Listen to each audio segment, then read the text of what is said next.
Hey everyone, Hi. welcome to Moms That Conquer. I am your host, Julie Rodriguez, and we're back. We're back again with my girl, Kimberly, also known as Content Kim. We're taking a different direction today, but before we get started, we're going to thank our followers, our day ones. Thank you for the support. It has not gone unnoticed. I truly am so grateful for every single one of you guys.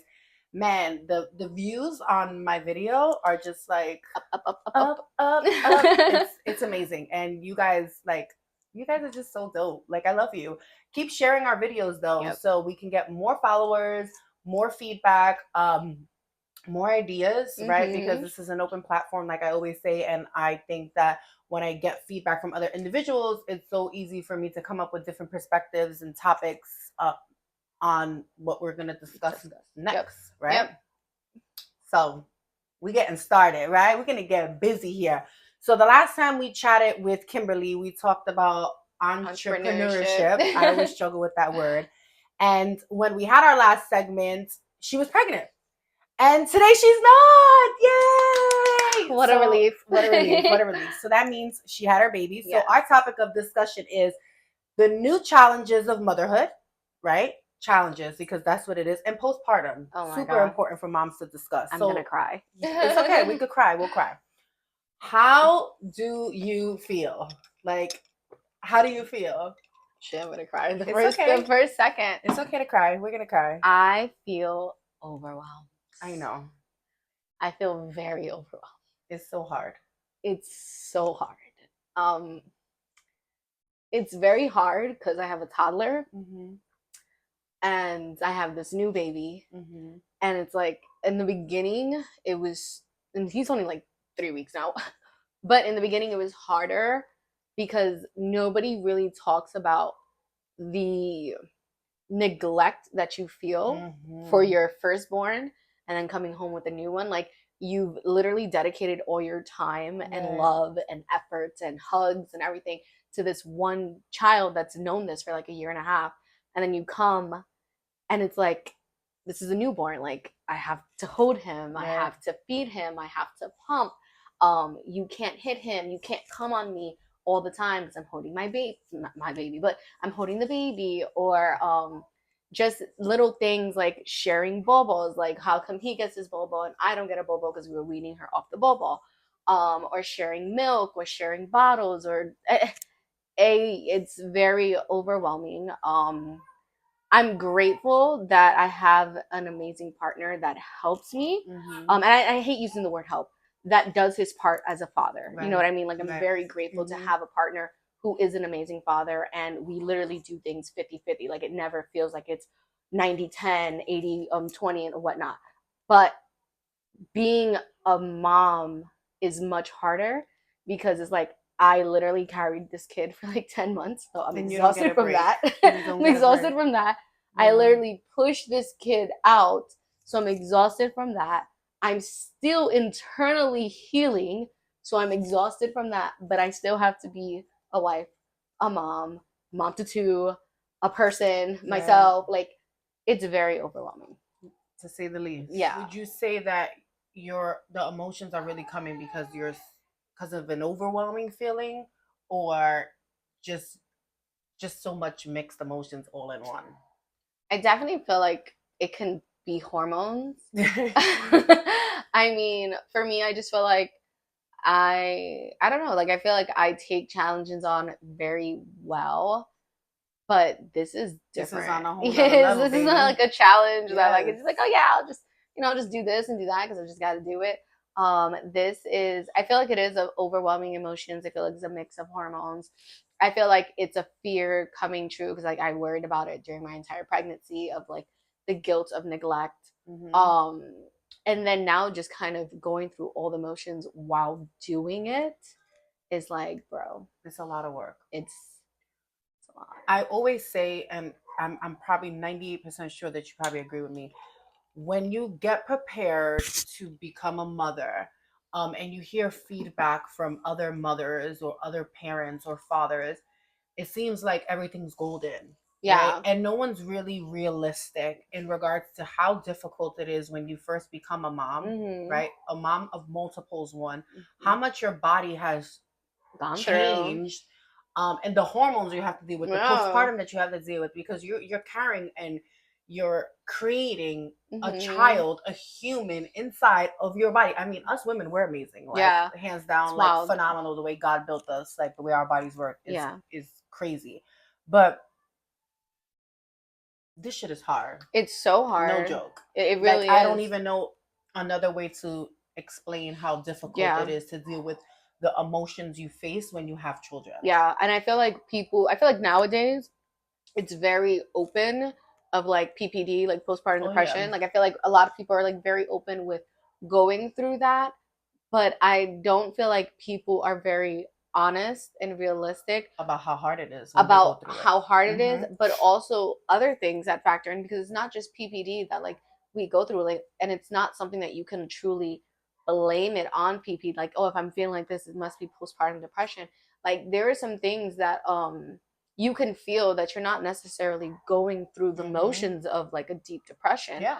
But it's just like the realism of, you know, connecting with your child. Right. Or adjusting to a new schedule, or what's this called, not sleeping. Like I feel like we all joke like, yeah, I'm not sleeping, but like you're really not sleeping. You're really not sleeping, and it's really dangerous. Yeah. and going back to postpartum depression, because that's a very sensitive topic for me and women in general. Yeah. You don't necessarily go through postpartum depression right after you have a kid. I personally went through a sense of postpartum depression with my twins months after I had them. I was striving, but months after. So to your point, take a minute. You have to listen to your body. The exhaustion, will weigh you down. No matter how much help you have, you need to take a nap. Yeah, it's bad. Because it not only weighs you down mentally, but emotionally, and that's how it starts, the postpartum depression, because you're so freaking exhausted that you really don't even know how to function, but you're still functioning because you don't know no other way to function, and you're functioning half-assed because you don't know what else to do. And you kind of don't really have a choice. Like you just have to do it. You don't. You do, especially with multiples. It's really hard. I try to warn you, but you didn't listen to me. I warned her. No, I'm just kidding. Okay. Great conversation already. Again, everybody on here, ask people how they are feeling. Yeah. Especially new mothers. Everybody says, how do you feel? And good, I'm well, okay is our basic form of answer. Yeah. It is okay to say exactly what she's feeling. I am tired. I am overwhelmed. Yeah. Life hurts. Parenting hurts. I'm struggling. Let it out. Let that emotion out, because that's the only way you're going to feel better. Specifically, right? And ask, how do you feel? Like, that's such a straightforward question, but it's the deepest question somebody can ask you. But you know what? You know what's so interesting about that? I feel like when people ask a new mom, like, how do you feel?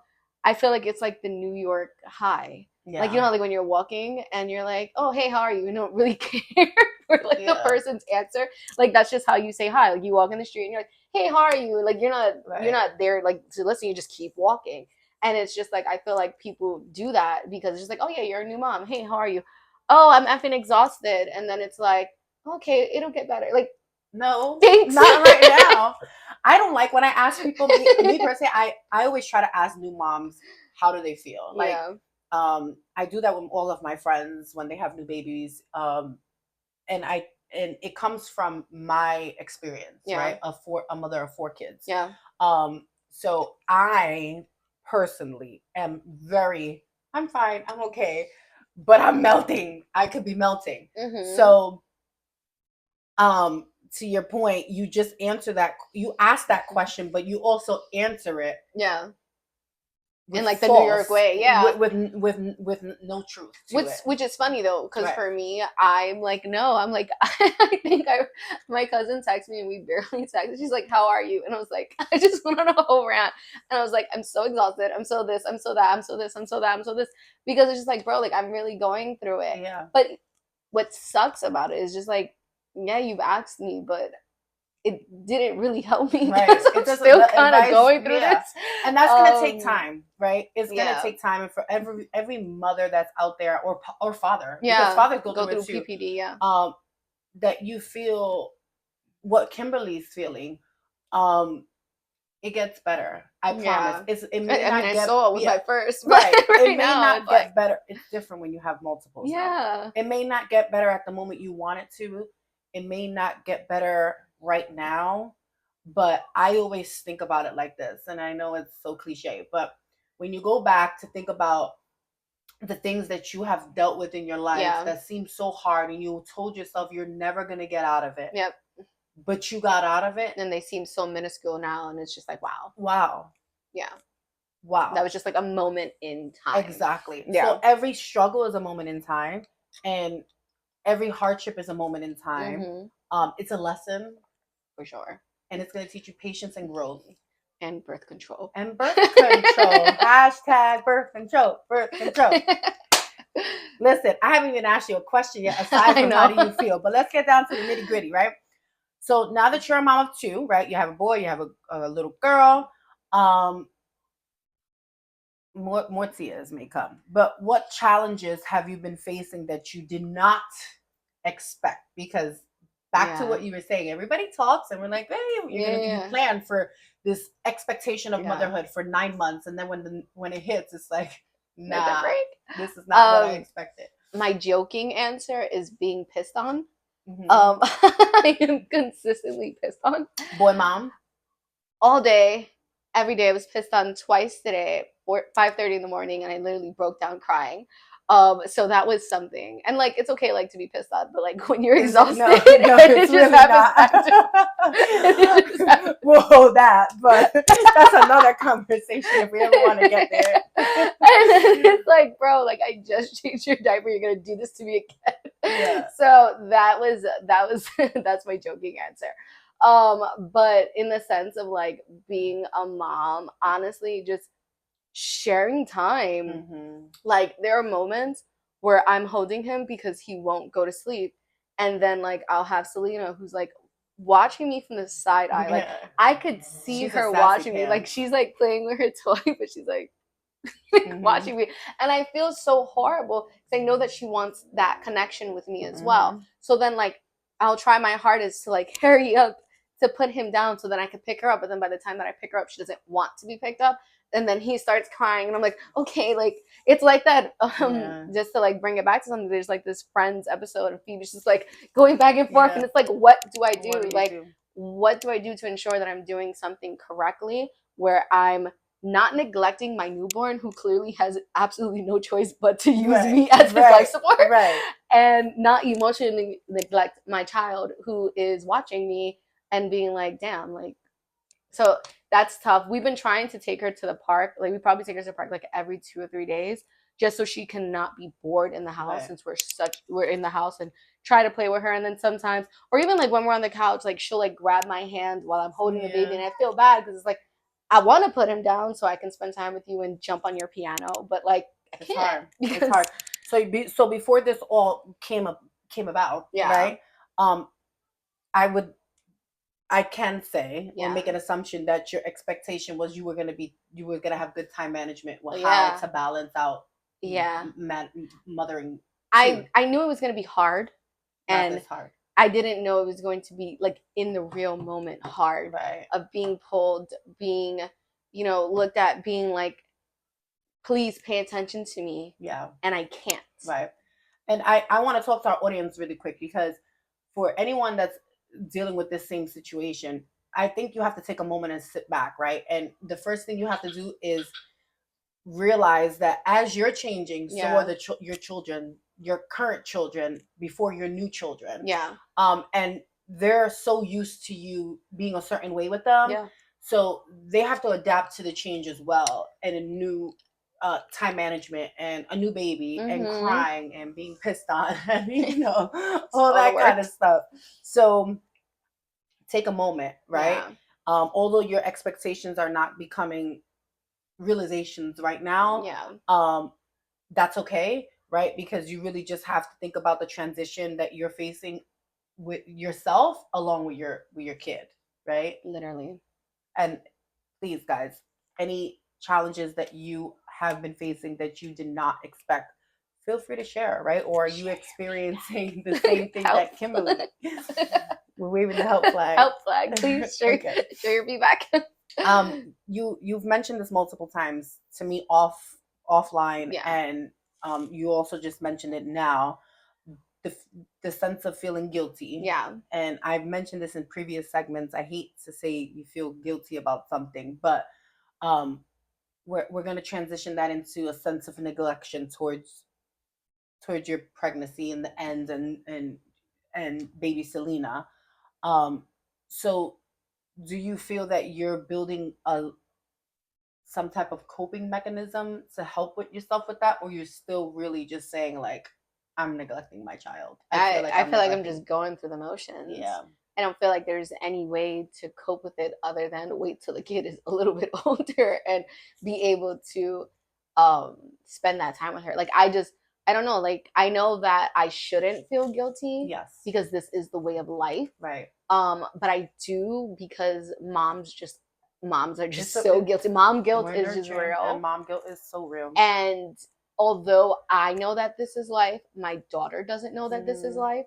So it's awful in my mind for me to be like, well, like I have to do this anyway. Like you have to deal with it.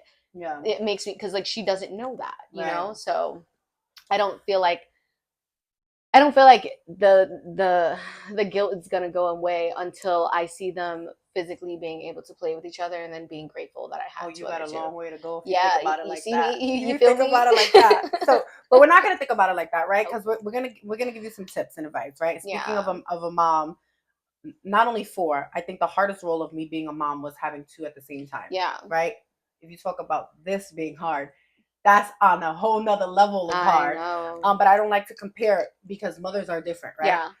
And I don't like to tell people how to be a mother. You be your own mother. But what I do recommend is extreme time management, right? I know how you are with timing, so be careful, okay? But scheduling is super, super important. And you did such an amazing job with when you had Selena. Not saying you're not doing an amazing job now, but the easiest and the best thing that I did when raising my twins was keep them on the schedule. They're 4 years old and they still go to sleep the same time. Wow. For the last 4 years.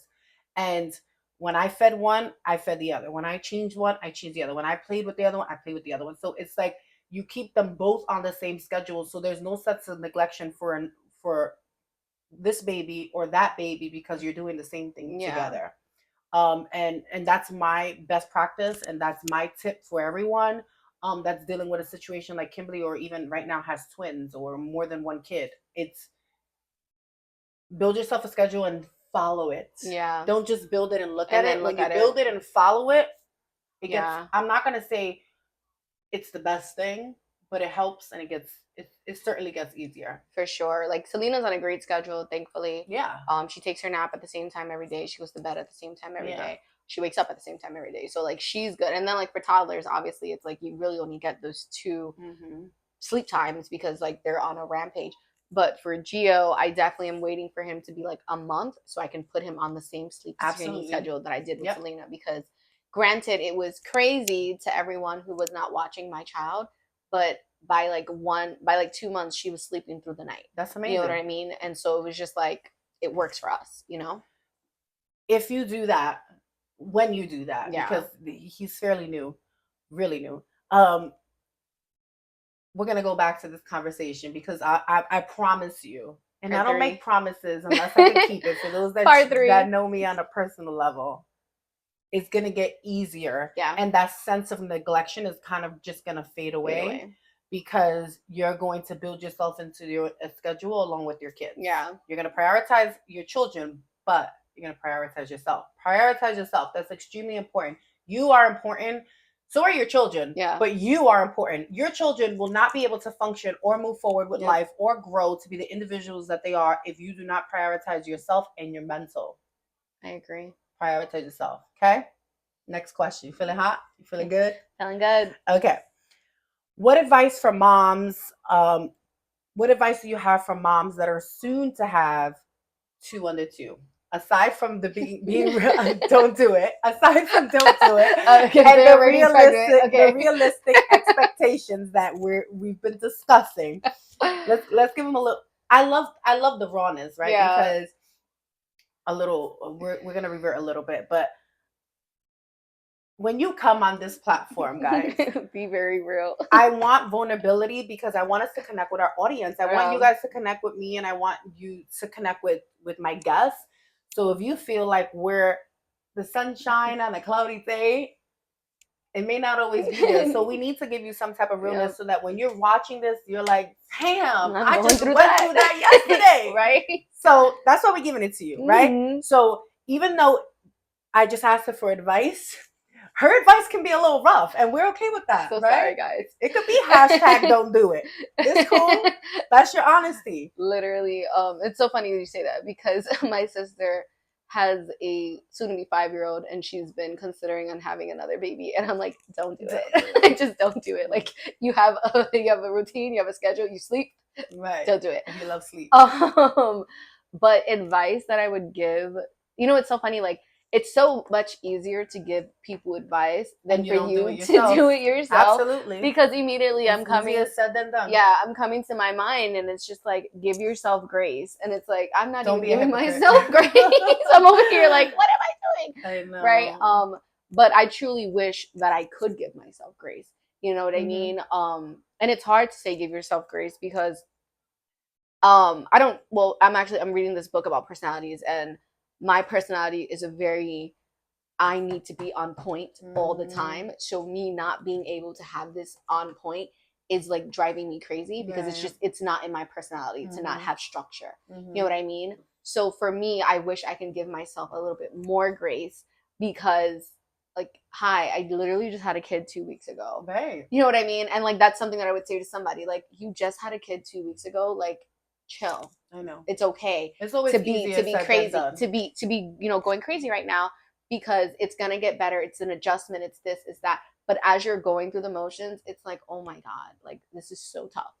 But you just gave advice. Yeah. Right. You gave advice, and I feel you on that because I've been told that I give the best advice, but you asked me to give myself advice. Don't listen. I'm running outside that door. But anyway, your advice is go through the motions. Yeah. And you know what? I feel like I've been saying that a lot on my social media posts. Go through the motions. Like truly go through. And you know what? Yeah. Cry. That's my advice. Your advice. Go through the motions. Yeah. It's not like, and it's literally feel everything. Yes. It is okay to feel it. Yes. Don't feel weird expressing it to people. Yes. Some people may not understand. That's okay. Right. But you have the ability to feel your emotions because you're you and you're going through it. Cry it out, scream, man. Communicate. Yell. I'd say be happy. Literally. Go through the motions. If you sit back and you pretend that everything's okay and I'm just this marvelous and I have structure and I got everything under control, that's where you fail. Yeah. You fail because you're not facing the emotions that you really mentally have to deal with to then shake it off and move on. Yeah, I completely agree. And honestly, the next thing that I would say is like literally communicate with your partner. Let them know exactly what you're going through. Yeah. Nobody's a mind reader. And not for nothing, like what you might be going through can sound weird coming out of your mouth. I said something to my significant other today that I was like, I know this makes me sound like a bad parent, but this is how I feel. Right. You know what I mean? And I'm very grateful that he was like, like it's okay to feel that way. You know what I mean? But it's very important to just communicate and go through the motions because at the end of the day, like you're feeling it. And even if it's not your partner, like no shade, anybody. No shade, right? No shade to anybody's partner. Right? Sometimes we feel like we can lean on somebody or get that sense of comfort from our friends or a mother or our mother or your partner plus somebody else. So find somebody that you really feel comfortable to talk to. so that you can let out the emotions. Or talk to your damn self at this point. Like, face yourself in the mirror and say, I'm going to cry right now, but I got this. I literally just be like crying with the baby, like, you don't understand. It's okay. It's okay. This is real life, guys. Yeah. This is not no fake nonsense. Like, motherhood is hard, parenthood is hard. New babies are hard. I warned my man JC when he came on this that he was going to be struggling with sleep, but we'll find out soon if he's still got the energy he needs. But anyway, what are you doing to manage alone time? Alone time? What is that? No. What's this called? So to manage my alone time, what me and my partner do is that we take shifts with the baby. I like that. So for example, and even during the day, like if somebody is tired, we allow, and I don't want to say allow, but we let the next person sleep for as long as they want, or maybe 2 hours max, just to get that energy up, right? But for nighttime, we take shifts. So it's usually every 4 hours. And the reason for that is because I'm also pumping. Right. And I pump on schedule every 4 hours. Right. So for example, let's say if I have the first shift, because it's easier for me to stay up between like 8 to 12 or 9 to 1, I'll do that. I'll pump at 1. He'll wake up, and then I'll get to sleep from like 1:30 to 5:30, right? And that's like unconscious sleep. I don't have to worry about the baby. Selena is sleeping, or even if Selena wakes up, he'll come, put her down, and then go back to tend to the baby, right? And the same thing vice versa. So I want to say like that is my alone time. Right. Literally just having unconscious 4 hours of sleep. That's the best. That is the best. Ever. Yes, literally. Everybody, I know I love me some good sleep. It's the best. Or like sometimes, I know it's weird. I know it's so weird why women do this, but running errands by yourself is such a great alone time.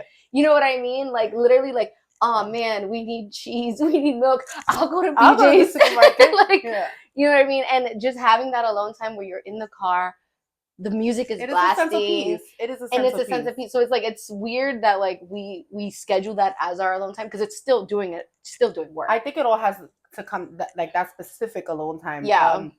All has to do with being at home all day. Yeah. Right? And because that's what it is. When you're at home all day, you're in the same environment all day, looking at the same walls all day, not having adult interaction. And then when you get that freedom to go outside and buy some cheese, you're like, woohoo, wow, I'm an adult. Like, I'm here. Yep.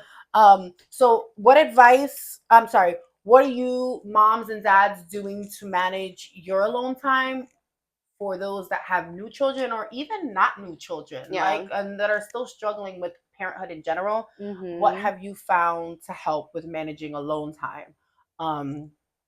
I personally, I have decided nails, lashes, petties, hair. I'll throw in a little facial here and there, a little spa day here and there. I've been going on some vacations. Love that for you. and I don't feel guilty about it. I make sure to take alone time and personal time every 3 weeks for myself. It makes me feel good about myself, and it really gives me a sense of comfort. Yeah. And it doesn't have to necessarily be like me where you're spending money. You can save money too and just go for a car drive. Yeah. Like, it's just blast the music, put the windows down. Who cares if it's mad hot? Put the AC on too. Just go. It's so important to manage your alone time. Yeah. I completely agree. And to steer off topic a little bit, not necessarily just alone time, but time with your partner as well. Yeah. Like, schedule babysitters to help with the kids, so that way you can just get a night out, because it's not going to do nothing but cause frisk and frustration between you and your partner. I agree. What do you say you're focusing on to really try to avoid any feeling of postpartum depression? I guess I just really try to talk to myself. Right. And just let myself like know, like, I am going through the change and this is normal. Earlier today I did feel like is this what postpartum depression feels like? Because I didn't go through that with my first child. I think maybe 7 months after is when I started like crying here and there a little bit. Actually no, 4 months. I remember I was very emotional on Easter. But what's this called? Like, this is happening a little soon. Yeah. And I did feel alone and depressed this morning. And I was like, am I going through this? But what's weird with me is that like I've usually like gone through like anxiety attacks, so I kind of know how to talk myself out of it in the sense of like, this is a mental thing that's happening. You have control. You're okay. Like, it's okay to feel like this, but don't sink yourself in. And I guess just having experience with that, it's helping me talk myself a little bit out of it. Because like literally 10 minutes later, I went into the bed and I finally got to calm down and I felt better. Right. You know what I mean? So I want to say kind of just trying to psych myself out of it.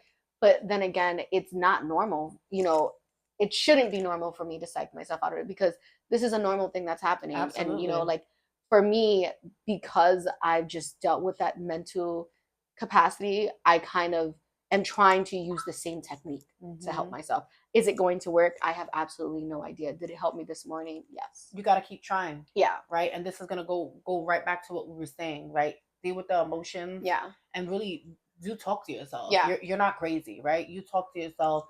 Tell yourself how amazing you are. Give yourself some positive affirmations every single morning when you wake up. Tell yourself something good about yourself, right? Especially for us women. Postpartum depression is the hardest thing that you can ever face when becoming a new mother, and it's a real thing. And times where you can very much so be an active postpartum depressive person without even realizing. So you really have to sit down and analyze your feelings and your emotions and really just drill down on them and take a moment and do what Kimberly's recommending and what she's been doing for herself. Not necessarily saying it will help you, but you can try it, right? Yeah. Talk to yourself and every morning get yourself a little sticky pad, write something and just put it on the mirror. So when you look at yourself in the mirror, you know that you're amazing. You're a good mom. It is hard, but it's okay. You're a good dad. It is hard, but it's okay. It's gonna get better. I completely agree. The reward is gonna come, and the reward is your child, and the reward is being a good parent. For sure. But we also have to deal with the realistic part of it, which is the hard stuff. Have your parenting goals changed since you have 2 kids now, or they're kind of like the same? I guess no, because I feel like I've always wanted a larger family. Obviously more than one. I don't want to say my parenting goals have changed, more in the sense of just I have a little bit more clarity on raising them, you know, together and ensuring that, you know, they both feel loved and they both feel, you know, how can I put it, like valued, respected. Yeah. I think that's I think that's mainly it, just having clarity, or even thinking about like, how am I going to do this with a boy and a girl who are so close in age, you know what I mean, and make them and go through their like individual characteristics and whatnot. So. And that leads me right into my next question, right? What would you say is the most difficult part of raising a boy versus a girl, aside from getting pissed on? What's this called? Honestly, I can't give any gender related things at this moment. I can say though that it is so true when people say that every baby is different. I felt like Selena was not a little easier, but and then it could just be that I'm already over that stage. So, you know, like I said, like when you look back on it, it's just like, oh, like that was just a moment in time, but I probably was going through it at that moment too. Or with her. But I said this before, and I tell you this personally. Your sense of patience always changes as you get older, one, and as you have more children. So although you feel like you weren't going through it with Selena, you probably have way more patience. So now you have 2 where you're dealing with a newborn and a toddler, and that's rough. So I think it's that's probably like weighing in, because like before it was just her, and then now it's like him and her, and then like also like before it's just like, now, sorry to cut you off, but right now it really doesn't even matter. It does not matter. It's really just getting pissed on, to be honest. That's the only thing. But it's really toddler, newborn. And then with like Selena, because it was just her, it was like I was able to sleep when she sleeps. Like this girl, this girl's fully active. So he sleeps. That's great. I gotta be awake. Yeah, I got you. I got you. Are you doing anything now within your parenting role, right? And how you're raising your son, even though he's just like a fairly few weeks old, new, or even Selena, right? That you did not expect to be doing, and I'll give you some examples to my question, right? I am not going to give my kid screen time. Okay. I am not going to let my daughter climb. I am not going to give my daughter candy. Yeah. Just little examples like that. And I've mentioned this before because I was that mom, and now I'm the opposite. But do you see yourself doing something where you're like, shit, I said I would not do this, but here I am? Honestly, no. Good. And the reason for that is that, like for example, Selena, she doesn't get screen time in the sense of iPad. I mean, she gets screen time in the sense of television. You know what I mean? And I kind of like that she doesn't do that, but I also feel like it depends on your location. Like when we go to dinner, right? And she's finding ways to play with the salt and the pepper and this until she gets rowdy, because once she gets rowdy and my food comes, here's Toy Story, like watch it on my phone type stuff, right? But I do like that we still have not given it to her. We don't neglect her in the sense that if she grabs it, like, no, you can't have this from another kid. But at the end of the day, like I do enjoy that she does not, have access to that. So you're not really doing anything now that you didn't expect to be doing, because you already, and that was just, the iPad was just kind of like a random example, but you already said, I'm not giving this, so this is what we're doing. So this is what we're doing. And it's something that I would follow with Giovanni as well. And in the sense of like, this is what we're doing. We don't need an iPad to have fun. Yeah. But then again, like I said, screen time, it can still be a television, can still be a phone. But in the sense of having her own thing where she's just like sitting, that's something that we said we weren't ever going to do. And that's something that we kind of still want to implement with Giovanni as well. And this is no shade to anybody. And no shade. Right. That anybody that gives their kids screen time. I personally do give my kids screen time, but there always is, like anybody, right? With your cell phones too, you have to have a sense of boundary and self-control. And really do sit down and ask yourself the same question, right? Now that you have multiples, are you doing anything now that you did not expect to be doing? And if you are you okay with that? Yeah. Because if you're not, then maybe you need to transition into something that's going to be beneficial for you and everybody else, so that way your parenting skills can get better, as opposed to you sitting down and really settling for what you're doing. Yeah. And doing things that you didn't expect to be doing. No, for sure. And I think another example can also be like, Enough or Nothing. I think everybody knows this. I try my hardest to practice gentle parenting. Oh, yeah. But when you have someone who is transitioning into terrible twos, and a newborn, it's like, I'm gonna have to yell at you real quick. You're about to hear it. I'm gonna have to yell at you. Have to hear it because, like, girl, like, how many times I gotta nicely tell you, don't touch that? Yeah. Like now, and now I'm about to get baby. I'm like, don't touch that. You know what I mean? Yeah. So I think that that's another thing too. Like it becomes harder to be patient with disciplining your child in a nicer, gentler way. And but sometimes that don't always work out. Sometimes you gotta be a little stern, a little aggressive, and a little rough around the edges. Not rough around the edges, but a little stern and a little aggressive, right? Especially when you don't have your partner around that they really have that dominant tone. Yeah. Right? Where you're a little bit softer. So kids kind of like play us mamas. They really do. Yeah. And it's like my twins be playing me all day, every day. Jordan be like, no. And it's really hard to like always have something to distract. Like everybody's like, just redirect. It's like, all right, I'm tired of redirecting. Like I'm tired of having to find something to give to her. So she stopped. Like just stop doing it. 5 minutes, damn girl. And the whining. Let's not forget about the whining. Whining is the worst. Yeah. So I definitely something we're strict on. Screen time that we won't change. Something that we're a little flexible on. Is just parenting. Girl. You're gonna learn today, and we're gonna teach you. Yes. Okay. We're fairly at the end, right? So, lastly, I really want you to tell me, and I'll also answer this question, and I want you guys to respond at some point, provide some comments, or when we go live on YouTube, add your comments. But what do you think new moms really need to hear Wow. Can you start? I can.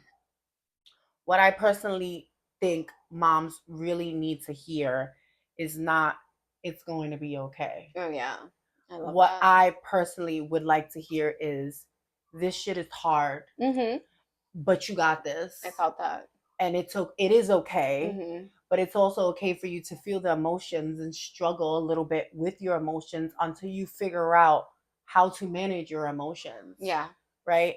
I always feel, and this goes back to what you were saying, that when you ask somebody, new moms, how they're feeling, the first thing somebody says is, it's going to be okay. And the first way you want to respond is, no, it's not. No. Yeah. It's not. Yeah. So what moms really need to hear is real, raw yeah, feedback. For sure. Especially from other moms. Yeah. Right? So yes, it's going to be okay. But before it gets okay, it's rough. But you got this. Yeah. And you're amazing. And you're fantastic at what you do. And you're not a bad mom. And you're not a bad father. And no matter how many times you really sit back and think that you are, it gets better. I completely agree. But before it gets better, it will be rough. Yeah. I completely But you will agree. make it through. And lastly, what do you think new moms really need to hear is tell them to communicate with somebody. Yeah. Because that's how people steer into the direction of postpartum depression, because nobody's telling them how hard it is. So then their expectation is walking into sunshine and rainbows.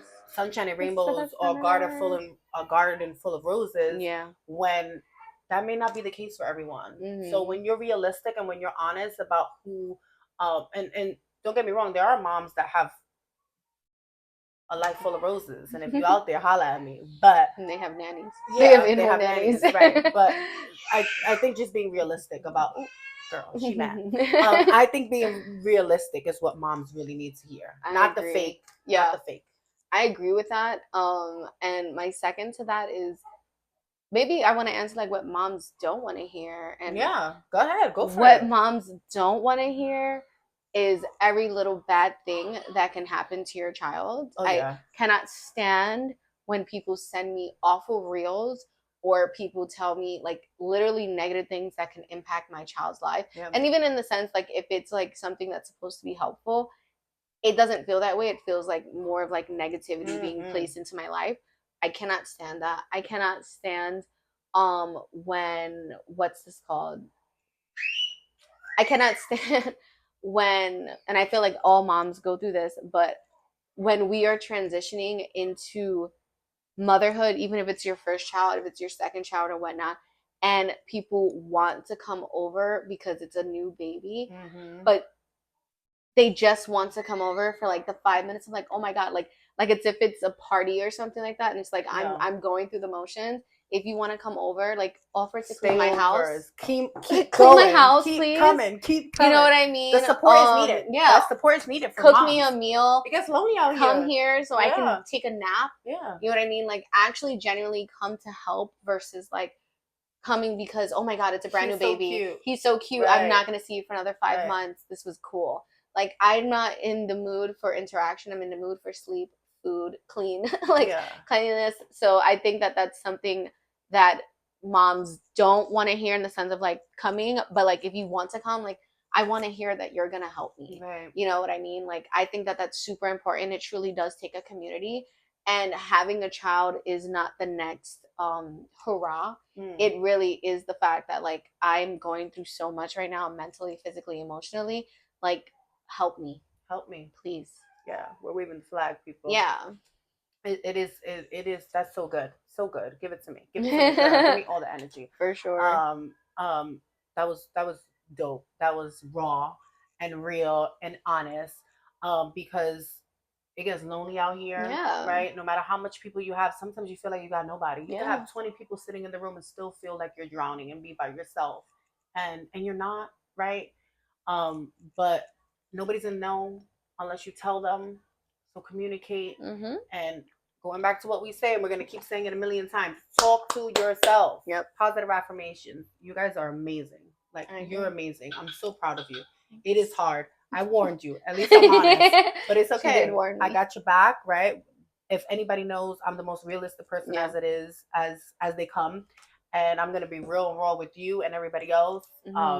It's hard, but it gets better. Yep. And you're gonna face challenges, but you're gonna get through it. And you're gonna feel like you're struggling, but you're gonna get up. And you're gonna text me and you're gonna tell me I got up because I watched the reel and you made me get up. I agree. We got this. Y'all got this. Yes. Make sure you follow us on Instagram. Like and comment our pictures, right? Because I post Monday and Friday. Some positive affirmations always.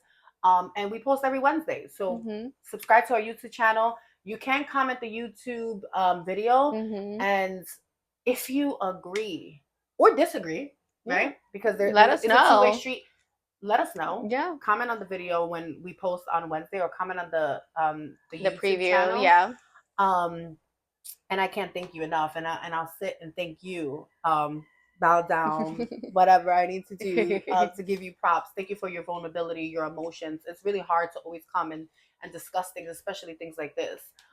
So thank you. I thank you, and I thank you. Thank you guys for watching. We love you.